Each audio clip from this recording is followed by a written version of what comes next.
Assalamualaikum warahmatullahi wabarakatuh. Kami dari kelompok 4, di sini kami akan mewawancarai salah satu UMKM di Kota Batam. Sebelum itu kami akan memperkenalkan diri terlebih dahulu. Perkenalkan, nama saya Nurul Filia. Nama saya Saudina.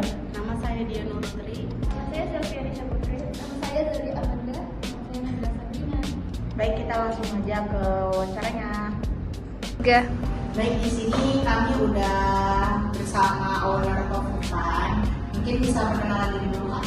Halo teman-teman, perkenalkan nama saya Intan Zatura.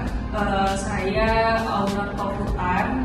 Saat ini Tofutan sudah berjalan usahanya 1 tahun 9 bulan. Dan alhamdulillah saya juga saat ini kesibukannya sebagai mahasiswa juga, dan ini usaha sampingannya. Baik, ya, terima kasih. Untuk pertanyaan pertama mungkin bisa ditanyakan oleh Sabrina dulu. Bisa kita kenapa ya bisa memilih Tofutan itu sebagai salah satu usaha yang buat saya? Oke, jadi kan kalau dilihat dari perkembangan sekarang itu usaha UMKM yang UMKM di makanan, di kategori makanan itu udah sangat banyak, dan biasanya itu dia FOMO. Jadi terkadang ini viral, hari ini viralnya manca, ternyata goalsnya nanti akan ada lagi, jadi mancanya lutu-lutu.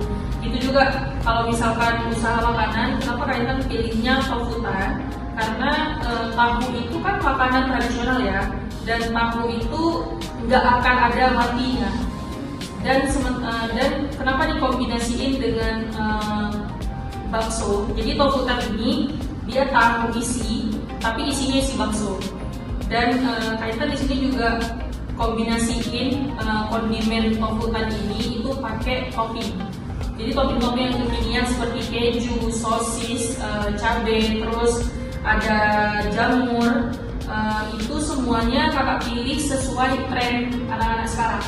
Jadi ibaratnya tuh Tofutan ini, kenapa kakak pilih Tofutan ini? Yang pertama, tahu itu sangat diterima di lidah masyarakat Indonesia tentunya. Terus yang kedua, bahannya tuh mudah. Yang ketiga, bahannya tuh sehat. Yang keempat, kalau misalkan dari segi bakso, kalian bisa lihat bakso bahkan dari sebelum kita ada usaha bakso udah ada kan, dan itu awet sampai sekarang, dan itu menjadi ciri khas orang Indonesia, bakso. Terus tahu bakso, kenapa pilihnya topping? Supaya dia ada ciri khasnya. Jadi tahu bakso, kalau misalnya tahu bakso aja itu masih masih tradisional. Tapi kalau misalkan tahu bakso pakai keju, itu arahnya udah western. Jadi dia bisa ke arah internasional. Jadi dia lebih berkembang lagi. Jadi kenapa dari segi banyak usaha makanan lainnya, pilihnya tahu bakso karena tahu bakso itu tersendiri mudah diterima di lidah manapun, di lidah masyarakat tentunya. Dan dikasih label yang lebih kekinian, namanya tuh Tofutan. Baik, Kak, terima kasih untuk jawabannya. Kita langsung aja ke pertanyaan kedua ya, Kak. Mungkin bisa disampaikan oleh Nabila. Bagaimana proses produksi yang dilakukan setiap hari? Baik, jadi proses produksinya itu karena ini masih usaha kecil-kecilan.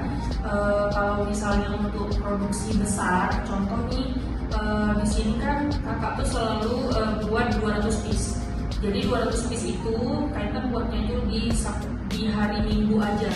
Karena kan kebetulan Tofutan ini dia udah bisa di frozen. Jadi meskipun di frozen, dia itu bisa tahan, tidak mempengaruhi rasa ataupun bau itu, karena dalam posisi frozen, jadi dia awet gitu.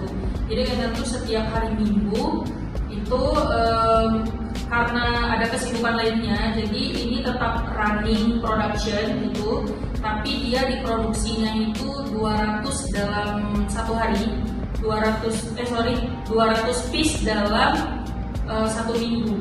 Jadi satu hari itu kakak langsung buat 200 piece untuk dijual selama 6 hari. 6 hari perkuliahan. 5 hari ya. 5 hari perkuliahan gitu. Jadi itu yang paling maksimal lah.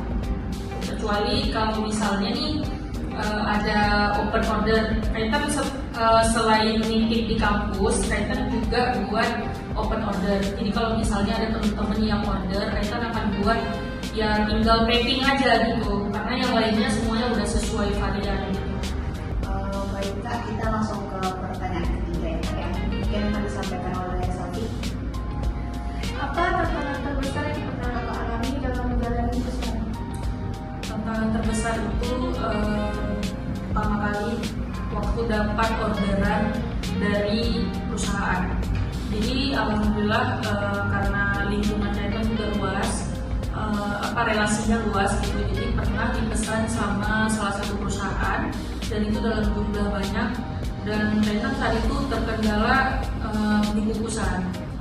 Jadi kan kebetulan Kaitan tuh udah, karena Kaitan tersendirinya juga di anak teknik gitu ya, jadi udah tahu nih tekniknya tuh berapa lama dia bisa matang, semuanya tuh udah dikalkulasiin. Jadi waktu itu karena memang bisnis ini baru jalan dan alhamdulillah dengan adanya relasi ini berkembang luas, Kaitan nggak siap untuk produksinya itu. Jadi kendalanya yang pertama itu di alat. Pertama tuh ada di alat, karena saat itu Kaitan pakai paksa pakai panci yang yang lumayan kecil gitu, cuman muat waktu itu cuma sekitar 30 piece, tapi saat itu Kaitan harus buat sekitar 500 tambu. Jadi kan sangat banyak ya, yang tadinya tuh memang luar biasa berbanding terbaliknya gitu. Nah itu Kaitan kesulitan cari panci besar, sangat sulit. Terus itu kan harus dikalkulasiin ulang semua waktunya, tekniknya, semuanya bagaimana supaya dia bisa matang dengan merata. Itu sangat sulit bagi Kaitan pertama kali. Terus yang kedua tuh kesulitannya itu, tantangannya tuh ada di tempat. Jadi sebenarnya kalau hutan ini itu sekarang udah di tahap frozen food. Jadi makanannya udah bisa distributorin ke SNL, terus misalnya kayak Top 100 kan ada frozen food tuh, frozen food lokal. Nah itu sebenarnya hutan ini udah di tahap itu, tapi karena Kaitan belum punya dapur mandiri, jadi kita tuh masih kos. Nah jadi masih buat di kos gitu, karena belum punya dapur mandiri, jadi nggak bisa dikasih PART namanya. Jadi kayak label halal, kalau misalnya kita ngurusin label halal, itu dia harus turun orang dari Dinkes, dinas kesehatan, untuk untuk observasi lah makanan kita nih, bahan kita semuanya itu udah sesuai atau belum gitu, sesuai halal atau enggak, dan higienisnya juga, jadi semuanya tuh diperhitungkan. Nah itu sebenarnya tantangan terbesar untuk Kaitan sekarang ini. Jadi tadi ada tempat sama alat. Baik Kak, terima kasih atas jawabannya. Kita langsung aja ke pertanyaan keempat, boleh disampaikan oleh Kak Din. Kak, apa sih rencana pengembangan usaha kakak di masa depan? Oke, jadi rencana pengembangannya itu yang tadi itu ada frozen food, supaya hutan ini bisa dirasain kapan aja. Jadi kalau misalnya dia frozen food, itu semua kalangan bisa cobain yang pertama.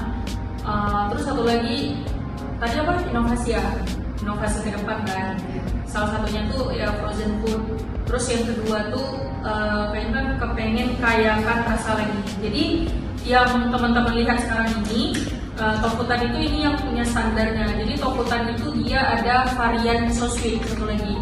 Jadi kalau ini namanya Tokutan, tapi kalau yang satu lagi namanya Tokutan so sweet. Jadi Tokutan so sweet itu dia packagingnya lebih modern, terus isinya itu 4 piece, jadi lebih banyak ya.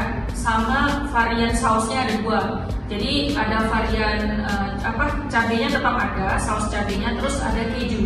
Jadi itu juga udah kakak pelitiin bahwasanya Tokutan ini itu satu-satunya yang ada di Indonesia yang ada saus kejunya. Jadi kalian bisa rasain sensasi makanan tradisional atau snack tradisional, tapi dengan rasa western. Jadi kan anak-anak sekarang tuh banyak yang suka keju kan. Nah jadi kayak itu inovasi kedepannya selain frozen food tadi, Kaitan lebih pengen kayain rasanya. Jadi kayak ada rasa bolognese, mungkin teman-teman pasti udah tahu kan, rasa bolognese. Terus apalagi ya yang sekarang itu keju yang yang di toast itu. Meta ya betul, rasa meta gitu. Jadi itu kan lebih kayak arahnya udah ke Gen Z ya gitu ya, makan Gen Z sekarang. Mungkin itu sih. Baik, terima kasih Kak Intan untuk wawancara malam ini. Sama-sama. Terima kasih juga udah menyempatkan waktu, padahal tadi habis kuliah ya Kak. Jadi mungkin nanti di sini kami akan cantumin Instagram Tofukan. Jadi teman-teman bisa langsung ke IG-nya kalau mau pesan atau mau beli, kalian bisa langsung ke IG-nya. Oke. Mungkin sekian dari kami. Terima kasih. Bye bye.